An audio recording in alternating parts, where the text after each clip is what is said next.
Hi there, my name is Chi. Welcome back to my channel. Today I have another TOEFL speaking video for you. In this video, I'm going to talk about the task 1 question from this test. The test took place on October the 30th, 2021.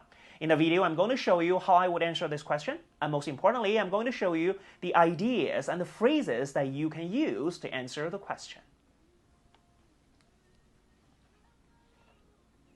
Alright, so first thing first, let's talk about the task. Well, the task 1 question from this test is a little bit tricky. It's talking about people who live in small towns. So do you think people who live in small towns are more willing to help their neighbors? A lot of students have found the question very tricky. They couldn't come up with, two reasons to explain their ideas. So first thing first, I'm going to show you how I would answer this question.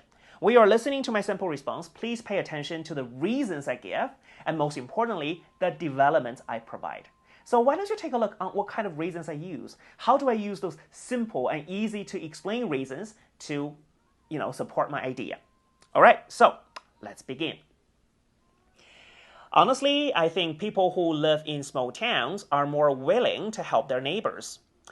First off, I think those people, they feel they belong in a community because not many people are in a small town, right?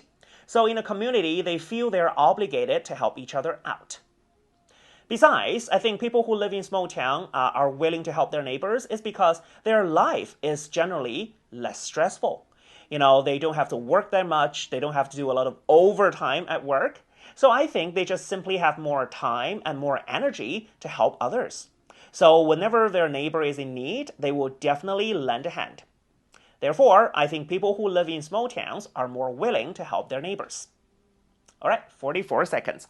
So let's review my ideas as well as the phrases that I used. Now, first thing first, I said, people who live in small town feel they belong in a community. Why is that? Well, in a small town, there are only maybe 500 people or 1,000 people, and everyone knows everyone. So in that case, they belong in a perfect community. And when you are in a community like your own class or your own group or your own clubs, you just feel obligated to help other members. If you're obligated to do something, that means you have to. You feel that you must do something.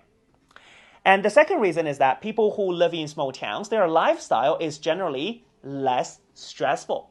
Like I said, they don't have to work overtime, right?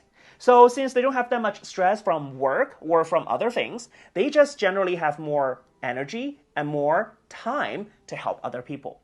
Well, think about the big city, right?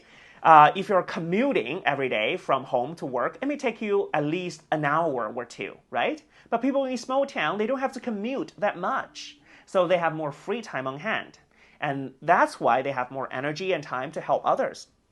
So whenever their neighbor is in need, if someone is in need, that means someone needs help. Then they will definitely lend a hand. That means help other people. So these are some of the phrases that you can use to answer this question.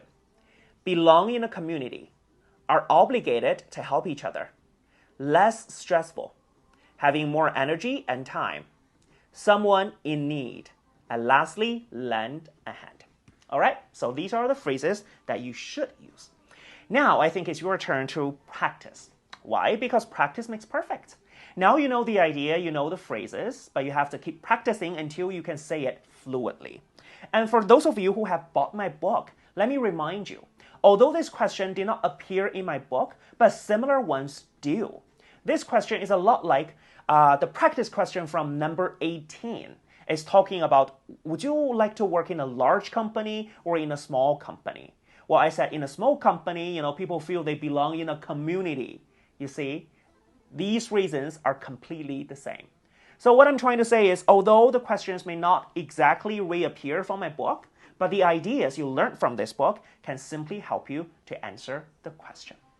All right, so the final thing I want to say is, make sure you keep practicing until you can say or you can answer the question fluently. All right, so that's it for me for now. Please take care of yourself. I will catch you in my next video.